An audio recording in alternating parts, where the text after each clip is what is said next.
Thank you. No. Wait for your turn. The House is regulated by rules and procedure. Take your seat. No, take your seat. Take your seat.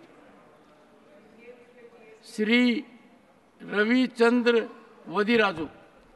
सभापति महोदय, मैंने तेलुगु में बात करना चाहता हूँ sir. Slip दे दिया हूँ.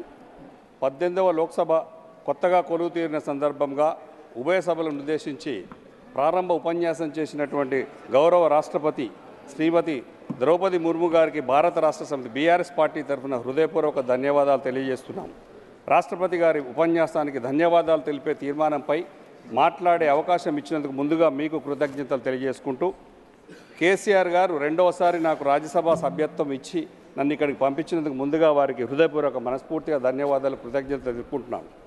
భారత్ను అభివృద్ధి చెందిన దేశంగా తీర్చిదిద్దడంలో నూతనంగా ఏర్పడిన తెలంగాణ రాష్ట్రం కూడా భాగస్వామిగా మారినందుకు మాకెంతో గర్వకారణంగా ఉంది. దేశానికి స్వాతంత్రం వచ్చి 75 ఏళ్లు గడిచి రాజ్యాంగాన్ని ఆమోదించి 75 వసంతాలకు చేరువవుతున్న సందర్భంగా భారతదేశం సుసంపన్నంగా ఎదగడానికి తెలంగాణ రాష్ట్రం ఎంతగానో దోహదపడిందని చెప్పడానికి గర్విస్తున్నాను. తెలంగాణ సొంత రాష్ట్రం కోసం పోరాటం చేసి సాధించుకున్న తెలంగాణ రాష్ట్రానికి ఉద్యమనేత కేసీఆర్ గారే తొలి ముఖ్యమంత్రిగా పగ్గాలు చేపట్టి అన్ని రంగాలలో గొప్పగా అభివృద్ధి చేసి ఆదర్శంగా నిలిచారు. తెలంగాణ ప్రగతి నమూనాను కేసీఆర్ గారు ఆవిష్కరించారని చెప్పడానికి ఆనందంగా ఉంది.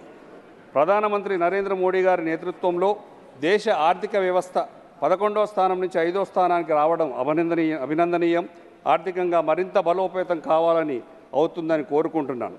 త్వరలో మీరు ప్రవేశపెట్టే బడ్జెట్ సకల జనులకు మేలు కలిగే విధంగా ఉంటుందని కూడా ఉండాలని కోరుకుంటున్నాను. కేసీఆర్ హయాంలో తెలంగాణ 10 ఏళ్లలో అన్ని రంగాల్లో అభివృద్ధి అయింది. కేసీఆర్ గారి సారథ్యంలో 2014 నుండి 2023 వరకు సాగిన తెలంగాణ రాష్ట్ర ప్రగతి నిజంగా ఒక స్వర్ణయుగం అనే చెప్పాలి. సమైక్య పాలనలో తెలంగాణ ప్రాంతం నుండి అరిగోసపడింది. తెలంగాణ ప్రజల జీవితాలు ఇంతేనా అనే దగ్గర నుంచి దేశం మొత్తం తెలంగాణ ప్రజల వైపు చూసే విధంగా గొప్పగా పాలించినటువంటి కేసీఆర్ గారి పాలన రాష్ట్రం సర్వతోముఖ అభివృద్ధి సాధించింది. ఆయన పాలనలో అమలు చేసిన కొన్ని బృహత్తర పథకాలు యావత్ దేశానికే ఆదర్శంగా నిలిచాయి. నేడు ప్రధానమంత్రి నరేంద్ర మోడీ గారు అమలు చేస్తున్న కిసాన్ సమ్మాన్ నిధి, హర్ ఘర్ జల్ లాంటి బృహత్తర పథకాలు, కేసీఆర్ గారు ప్రవేశపెట్టిన రైతు బంధు, మిషన్ భగీరథ నమూనాలే అని ప్రత్యేకంగా చెప్పాల్సిన అవసరం లేదు. ఇలాంటి గొప్ప పథకాలను చాలా ప్రవేశపెట్టి అమలు చేశారు కేసీఆర్ గారు. ఐటీ తెలంగాణ ఏర్పాటైతే ఉద్యోగాలు ఉండవు, ఐటీ ఢమాలవుతుందన్న వాళ్ళ నోళ్లను మూయిస్తూ తెలంగాణ ఐటీ కొత్త శిఖరాలను అధిరోహించింది. సమైక్య పాలనలో హైదరాబాద్లో కొన్ని ఐటీ కంపెనీలు ఉన్నప్పటికీ విద్యుత్ కోతలతో ఐటీ ఎగుమతులకు తీవ్ర అంతరాయం కలిగింది. దీంతో బెంగళూరు వంటి నగరాలకు ఐటీ కంపెనీ తరలిపోయే ప్రమాదం ఏర్పడింది. 2014లో అధికారంలోకి వచ్చిన కేసీఆర్ వెంటనే నిరంతరంగా కరెంటు మౌలిక వసతుల కల్పనపై కేసీఆర్ ప్రభుత్వం దృష్టి సారించింది. కొత్త స్టార్టప్ కంపెనీలు నైపుణ్యాన్ని శిక్షణ ఇచ్చే ఇంక్యుబేటర్లను ఏర్పాటు చేసింది, ప్రోత్సాహకాలు అందించింది. దేశానికి ఐటీ హబ్గా తెలంగాణ మారింది. ఫార్చ్యూన్ 500 కంపెనీలో స్థానం పొందిన Google, Amazon, Apple, Facebook, Microsoft వంటి 20కి పైగా బహుళజాతి కంపెనీలు హైదరాబాద్ కేంద్రంగా పనిచేస్తున్నాయి. అంతేకాదు ఐటీ అభివృద్ధిపై ఆధారపడ్డ ఇతర రంగాలు ఎన్నో విధంగా లాభపడ్డాయి. ఒక్క ఐటీ ఉద్యోగం సంపాదిస్తే మరో 4 ఉద్యోగాలు వచ్చినట్టుగా తెలంగాణ ప్రజలు భావిస్తున్నారు. అక్కడ ఉన్నటువంటి రియల్ ఎస్టేట్, హాస్పిటాలిటీ, వినోదం, రవాణా, లాజిస్టిక్ మరెన్నో రాకెట్ వేగంతో దూసుకుపోతున్నాయి. పరోక్షంగా 20 లక్షల మందికి ఉపాధి లభించింది. తెలంగాణ ఏర్పాటు సమయంలో 3 స్టార్టప్ ఇంక్యుబేటర్లు, 200 స్టార్టప్ కంపెనీలు మాత్రమే ఉండేవి. 2023 నాటికి 77 ఇంక్యుబేటర్లు, 7,000కు పైగా స్టార్టప్లు పెరిగాయి. 9 ఏళ్లలో ఐటీ ఉద్యోగాలు 9,05,715 ఉద్యోగాలు పెంచగలిగాం. 9 ఏళ్లలో ఐటీ ఎగుమతులు గతంలో 2014 ముందు 66,276 కోట్లు ఉంటే 2023 వరకు 2,41,275 కోట్లకు ఎగుమతి చేసే విధంగా తెలంగాణ రాష్ట్రం ముందంజలో ఉంది. చిన్న రాష్ట్రాలకు సక్సెస్ఫుల్ మోడల్గా తెలంగాణ రాష్ట్రం ఉంది. ఐటీ ఎగుమతులు 4 రెట్లు, ఉద్యోగాలు 3 రెట్లు. తెలంగాణ స్థాపిత విద్యుత్ సామర్థ్యం 7.8 గిగావాట్ల నుంచి 19.3 గిగావాట్లకు అభివృద్ధి చెందింది. దేశ జీడిపిని పెంచిన రాష్ట్ర జీఎస్డిపి వృద్ధి రేటుగా ఉంది. 10 ఏళ్ల క్రితం 29వ రాష్ట్రంగా తెలంగాణ రాష్ట్రం ఆవిర్భవించినప్పుడు తలసరి ఆదాయంలో 10వ స్థానం, భౌగోళిక విస్తీర్ణంలో 11వ స్థానం, జనాభాలో 12వ స్థానంలో ఉంది. దశాబ్ద కాలంలో రాష్ట్రం అద్భుతమైన అభివృద్ధిని సాధించింది. కరెంట్ ఎప్పుడు ఉంటుందో ఎప్పుడు పోతుందో తెలియని స్థితి నుంచి రెప్పపాటు కూడా కరెంటు పోని విధంగా నిలిచిపోని నిరంతర వెలుగు దీవెగా మారింది. పారిశ్రామికీకరణ, పరిశ్రమలు, ఉద్యోగాల కల్పనలో గణనీయమైన ప్రగతిని సాధించింది తెలంగాణ రాష్ట్రం. తలసరి ఆదాయంలో చిన్న రాష్ట్రాల్లో అగ్రస్థానానికి చేరింది. దేశ జనాభాలో 2.7% ఉన్న తెలంగాణ జీడిపి వృద్ధి దేశ సగటును మించిపోయింది.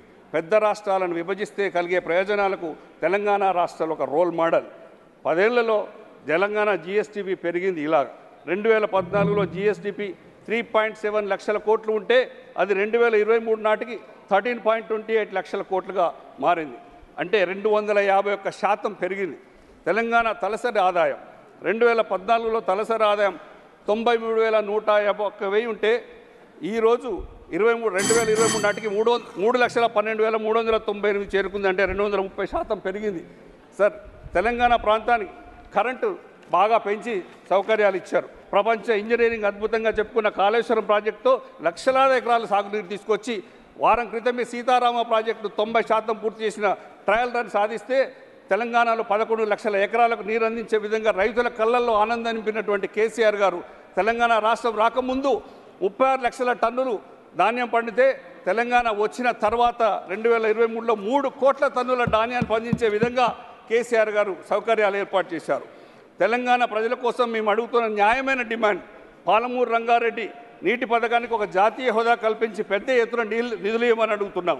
అదేవిధంగా కాజీపేట రైల్వే కోచ్ ఫ్యాక్టరీ ఇవ్వమని చెప్తున్నాను. 1 minute sir, 1 minute only. Concluding sir, I'm concluding. కేంద్ర ప్రభుత్వం విభజన చట్టంలో పేర్కొన్న ప్రకారం బయ్యారంలో స్టీల్ ఫ్యాక్టరీ నెలకొల్పాలి. పక్క రాష్ట్రంలో ఉన్నటువంటి ఛత్తీస్గఢ్లో ఉన్నటువంటి బయలడీల్ మైన్ బయ్యారానికి కేటాయించాలి. తెలంగాణలో ఉన్న కోల్ మైన్స్ అన్ని కూడా తెలంగాణకే ఇవ్వాలని కోరుకుంటున్నాం. మామ్నూరులో, కొత్తగూడెంలో ఎయిర్పోర్ట్ నిర్మించాలని చెప్పేసి కోరుకుంటున్నాను. గత పాలకులు 60 ఏళ్లలో చేయని అభివృద్ధి కేసీఆర్ గారు 10 ఏళ్లలో బంగారు తెలంగాణగా అన్నపూర్ణ రాష్ట్రంగా మార్చిదిద్దారు. విభజన చట్టంలో పేర్కొన్నటువంటి Telangana IIM, Indian Institute of Medical Management నెలకొల్పాల్సిందిగా ప్రధాని మోడీ గారిని రిక్వెస్ట్ చేస్తూ రాష్ట్రపతి గారి ప్రసంగానికి ధన్యవాదాలు తెలిపే తీర్మానం. ధన్యవాదాలు. జై తెలంగాణ, జై కేసీఆర్. Please give